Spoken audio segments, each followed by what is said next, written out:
Hi, everyone. Welcome to the 2025 Irish Whiskey Society Award Nominations, or the Izzies. This is the fourth annual Izzy Awards. Today, I'm going to spend a few minutes going over this year's nominees in 13 different categories. And before I do that, though, let me just introduce myself. I'm Alan Dwyer, president of the Irish Whiskey Society America. And for those of you who are not as familiar with what the Izzies are, I'll just take a couple minutes to explain, and then we'll go through the categories and the nominees. But the Izzies, again, as I mentioned, this is the fourth year, and all we're really trying to do is celebrate Irish whiskey in the USA, which is kind of our goal in the Irish whiskey community.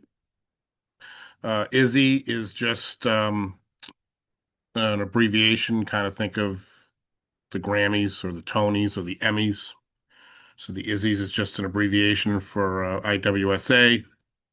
A couple rules to be aware of, again, for those that aren't familiar.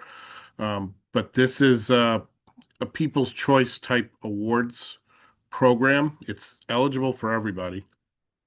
So part of the goal today, as I go through this, I really want to encourage everybody to take time to vote in less than 2 minutes, and I'll give you the information on where the voting ballot will be available.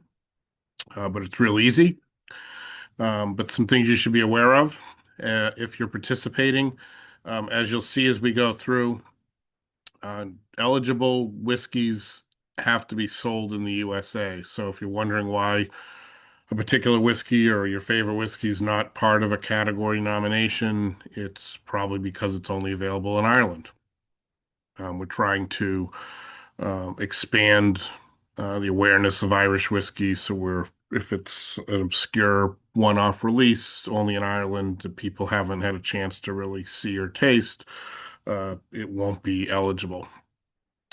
The other thing that we do is a whiskey can only be eligible in one category. So you're not going to see one whiskey, a favorite, out there that's just going to win five different awards. And that way we can expand the number of nominees and the number of favorites that get chosen. So as we go through this, I think what you're going to see is we really try to have some fun with this. It's not like other award programs at the end of the year. This really is kind of a people's choice.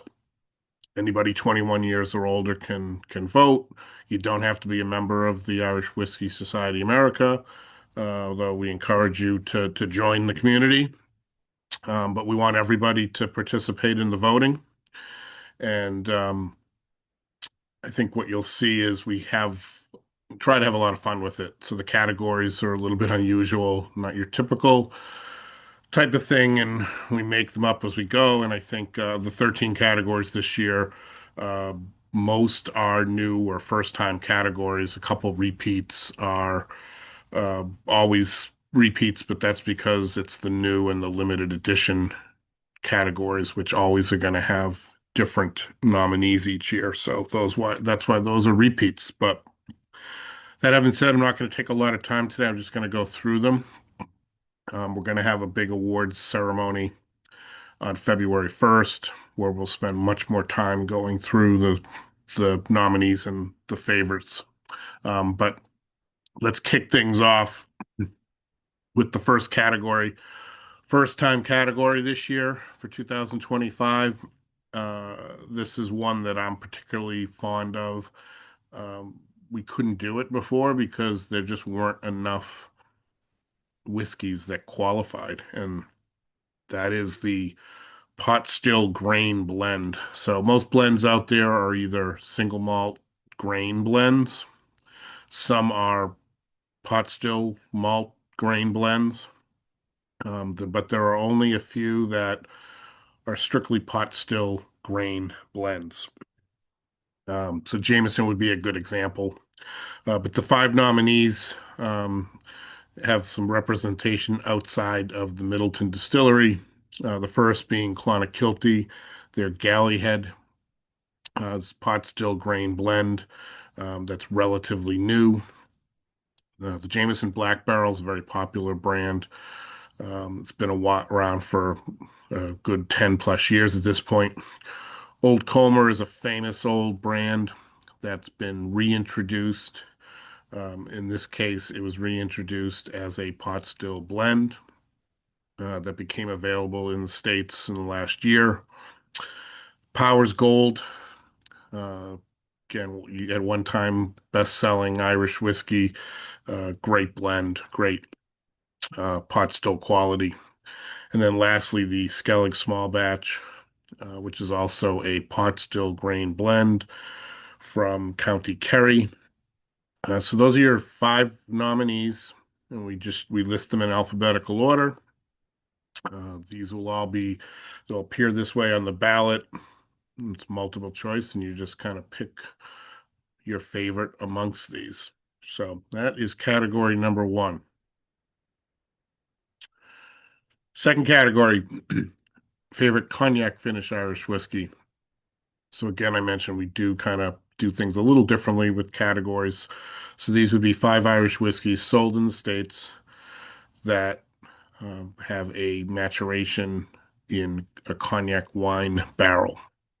So the five nominees are Dark Hedges, which is an independent label through Total Wine, the Egan's Conviction Blend, Lambay, the Island Whiskey, Whistler, which is the source brand from the Bowen Distillery, and then Writer's Tears Double Oak. So all of these utilize cognac wine finishing barrels to produce their product.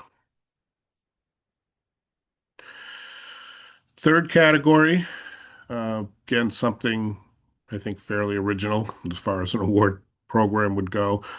Favorite folklore Irish whiskey. So hopefully these are somewhat self-explanatory, but I'll go over them.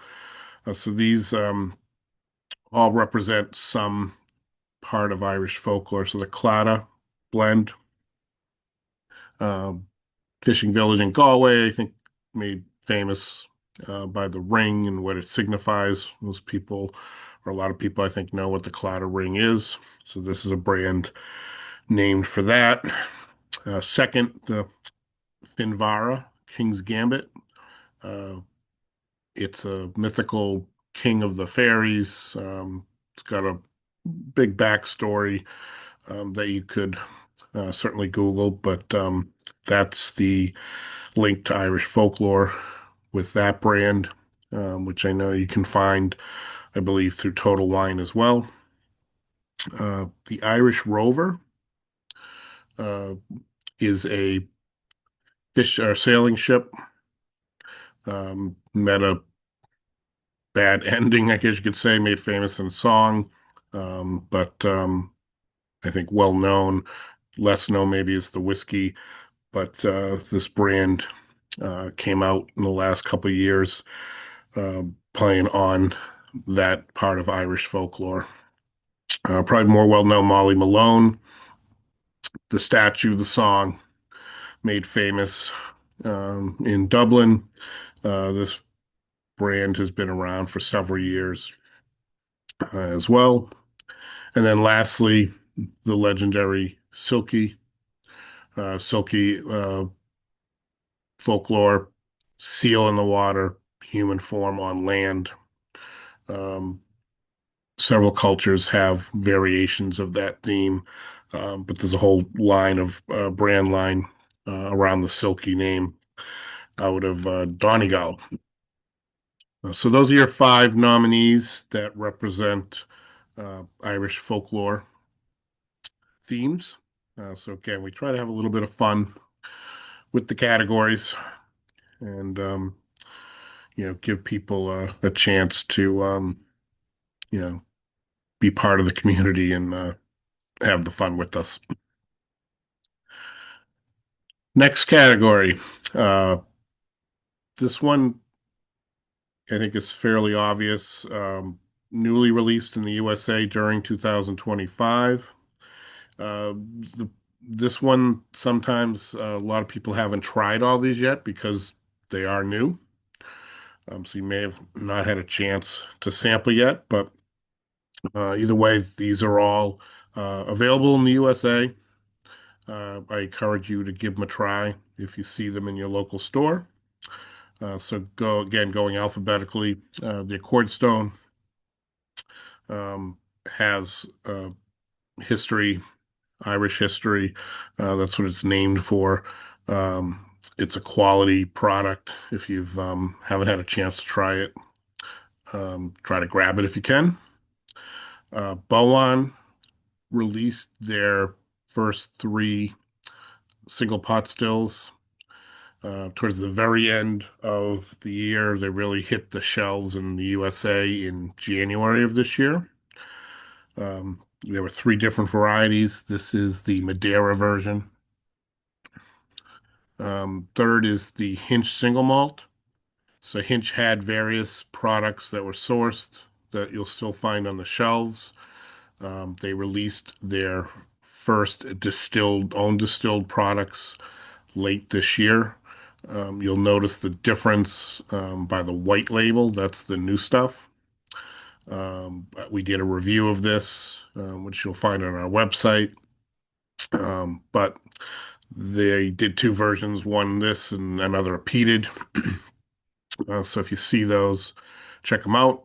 If you're a fan of the older stuff, grab that as well because that'll be disappearing. Fourth is the Jameson Triple Triple Chestnut. Came out at the beginning of the year. Triple cask, triple distilled, which is where it gets the name. This one has the third cask finishing in chestnut, which is a pretty unique cask finish that provides a nice quality to the whiskeys for those of you that have had the few whiskeys that have utilized chestnut wood. And then lastly, from the Muff Liquor Company, this is their blend. Um, it's got a minor peat component to it, um, but you can find this in several markets in the States, again, new this year. So those are our five nominees for new whiskey released in the USA during 25.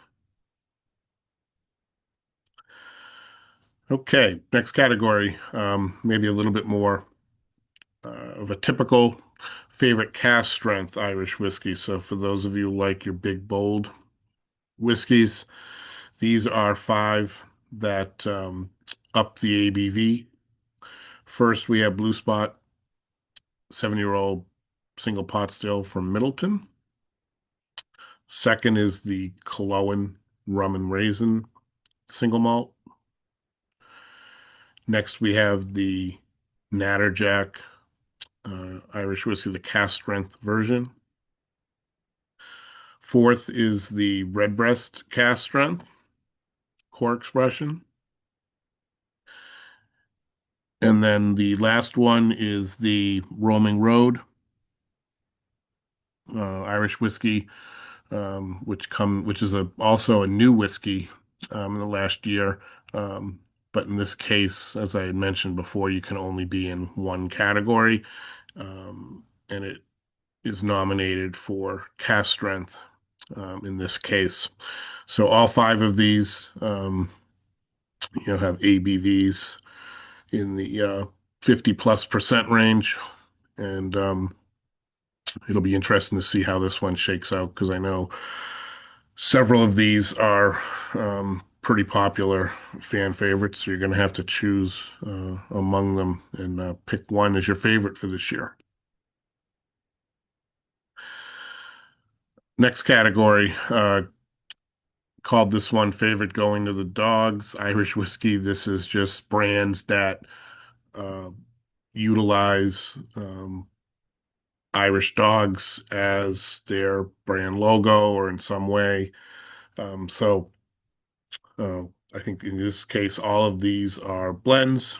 I take that back. The Limavadi's not, but the again alphabetically, the Knockmore, Um, the Irish Wolfhound prominent on the label. Limavady, you don't see, or it's more subtle, the dog reference. But if you go to the company website, you can read about the link to the dogs and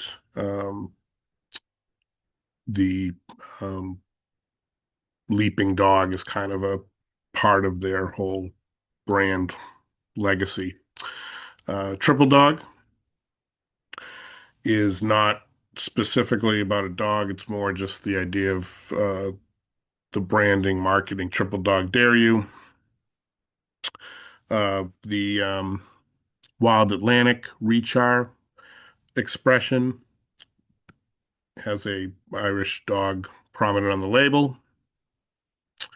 And then lastly, you've got the Wolfhound brand, which has the Irish Wolfhound as well. So, Irish Wolfhound plays a big role in a lot of different Irish whiskeys. I think the one that's not here, I think you'll see why later, but Tullamore Dew also utilizes the Irish Wolfhound. But these are the five nominees for going to the dogs. Okay, another category where we highlight a wine cask finish, in this case, Marsala. So the five nominees here. Another one of the trilogy range of Boan single pot stills. This one, of course, the Marsala finish. We then have the Bushmills 12 year, Marsala, the Drumshambo, single pot still Marsala, which just got some recognition, Whiskey Advocate Awards, I think a week ago. Red Spot 15-year-old single pot still from Middleton, um, which I know is a fan favorite. And then lastly, the Whistler, again, a source brand from Boan. It's a single grain, the Mosaic with Marsala finish. So some big hitters in this one. I'll be curious to see which one is chosen as the favorite because you've got some blue blood brands here as well as some new favorites that have kind of hit the market and become kind of instant go-tos for a lot of people. So of the 13 categories we have this year, this is the only one that's not specific to whiskeys. This is more about the whiskey makers. And the way we did this category is this is um, the favorite farm or single estate Irish whiskey maker. So these are not going to be your huge conglomerate type distilleries. These are going to be tend to be on the smaller side, single estates, farms, owner, family owned type thing. So the five nominees here: Ballykeefe Distillery in County Kilkenny, the Ecklandville Distillery, which has been getting a lot of press and awards for their Dunvilles releases in particular. Shortcross from the Radamon Estate Distillery have been getting a lot of recognition as well for their releases, several of which are in the States. We then have Tipperary Boutique Distillery from County Tipperary. You can find several of their products in the States, and they do a lot of uh, limited edition releases as well that, utilizing barley grown right on their farm. And then lastly, we have um, the Wayward Spirits, um, the Lakeview Estate in County Kerry in Killarney. This is the Liberator range of Irish whiskeys that you might be familiar with. A lot of port finished expressions. So those are the five that we're recognizing this year, again, part of the goal of the Izzys is to celebrate Irish whiskey in the USA, but it's to bring attention to as many of the Irish whiskey makers as we can. So that includes some of the smaller and the newer, trying to give them some recognition, get people to see their products, sample their products if we can.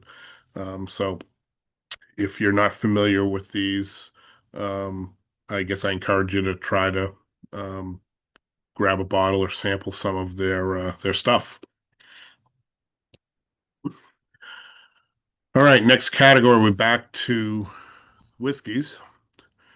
And this one, not controversial, but maybe a little polarizing. It always tends to be still, particularly with Irish whiskey. We've got peat. In this case, we've not done this category before. A couple of years ago, we had a peat category, um, but it, I think, was heavily concentrated with single malts. This is peated blends. So in this case, we have Bart's, which has been in the U.S. for a few years now. Second, we have Dunville's from out of the Ecklandville distillery sourced blend. This is the Three Crowns peated version. We have the legendary Dark Silky. So this is the second Silky whiskey nomination this year. Then we have Two Stacks, the original cut, which is a blend, um, complicated blend. This has a very tiny element of peat in it. And then lastly, we have Oosh, which is from the Ahascara distillery in County Galway. And this blend has been in the States a couple of years now. Um, it's fairly complex as well. And again, if you're new to peat, not sure you really like peat, this can be a good way to try it. Some of these are pretty lightly peated, and it's a good way to introduce you to the style. Um, Without, overwhelming you like maybe your prior experience in non-Irish whiskeys or other things, which kind of knocked your socks off. So, um, I wouldn't give up on peat. I think it's a growing style, particularly with some of the newer distilleries. You're going to see more things coming to market. Some of them are pretty exciting and a lot different than what you're used to. So again, I would encourage you to try some of these and acclimate your palate to it, and you may find that you really like it, particularly in these winter months.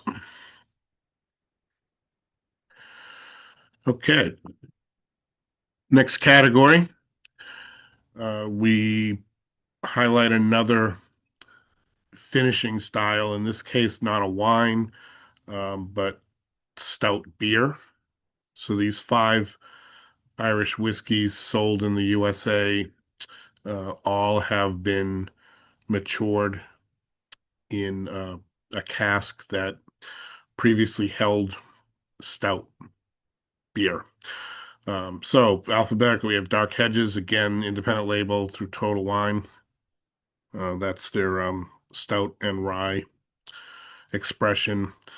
Jameson, the stout edition caskmate's been around quite a while. This is kind of one of the first beer finished Irish whiskeys.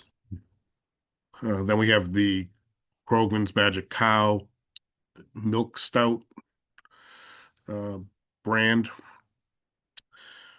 West Cork Stout finish. And lastly, the Whistler, which is, again, the source brand from the Bowen Distillery. So those are your five Irish whiskeys. So in the states that have a stout beer finish to them. Only a couple categories here to go. I mentioned earlier we're doing the Going the Dogs nominations. Um, the Tullamore do reference to the Irish Wolfhound. This is why that didn't get included in that category because we have a whole category dedicated to Tullamore Dew, and that is choose your favorite amongst their core range in the States. So in this case, we've got their uh, original blend. We then have the 12-year age statement blend, the 14-year single malt, multi-cask, the 18-year single malt multi-cask, and then lastly, the rum finished blend to round out the category. So Tullamore Dew fans out there, going to make it tough for you. You have to choose which one's your favorite. And the last category of the 13 is favorite 2025 limited edition. This again sometimes can be tough because um, they're limited. They sometimes are on the expensive side. They can be tough to get because they might only be in a couple markets. Um, but either way, these are the five that are nominated this year for limited edition. Um, the first is the Drumshambo port version, single pot still. Next is Fox's Bow Lone Star Edition. So I think you can certainly find this in the Texas retail market. Next, we have from High and Wicked independent label. This is the Rose Tattoo uh, version. Then we have the Garavogue 20-year single malt. We did a review of this a few months ago which is on the website if you're interested. And then lastly, we have from Teeling, the Phoenix Legends. This is another Notre Dame collab, uh, limited edition they did. In this case, it's a 16-year that they came out with this year. So a little bit more on the higher end than the regular small batch Notre Dame collab they did. But these are our five limited edition whiskeys this year that we're recognizing. So if you find one of these out there in the wild, you might want to grab it because they're kind of they're expected to be one and dones. They won't be around for long. So again, grab them while you can. Okay, so just to kind of wrap this up, quickly went through the categories. Again, we spend much more time when we announce the favorites, um, in a 6 weeks or so, but after the voting is done. So let me just summarize kind of what we just talked about and how the whole voting works for those, again, not familiar. Um, there were 13 categories in total, 12 involving whiskeys. 60 different whiskeys were nominated. Again, anybody can vote as long as you reside here in the US and you're 21 years or older. Voting is going to start the 16th of December, run for almost a month, January 11th. We'll wrap it up and we'll announce all the favorites on Sunday, February 1st in a live virtual show. No football that day, so could be very well attended. No distractions or anything, and people looking for something to do when there's no football. Why not tune in and see what the results were from the voting? So, how do you vote? Where can you vote? Um, the ballot will go out to all IWSA members directly. But if you lose it in your email or can't find it or you're not a member, you can easily just go to our website, irishwhiskeyusa.com, and find the ballot there. Again, it'll only take you less than 2 minutes to really blast through the categories. Everything will be labeled just like you saw it. It's multiple choice, so you just click on your favorite in each category and submit. No obligations. Again, don't have to be a member. We're really trying to just celebrate the whole community of Irish whiskey. We want as many people to participate as we can, try to get more participation this year than we've had the last three. And if certainly if you're there and participating in the voting, I want to check out the website, what we do as a club, with our trips and tasting events and other activities. Please feel free to do that. I encourage you to do that. But in any case, I hope everyone will take a couple minutes and vote, and so we can get really good participation this year, and see who comes out as the favorites. So I'll be back with those results not too long. But until then, everyone, uh, enjoy your Irish whiskey. Thanks.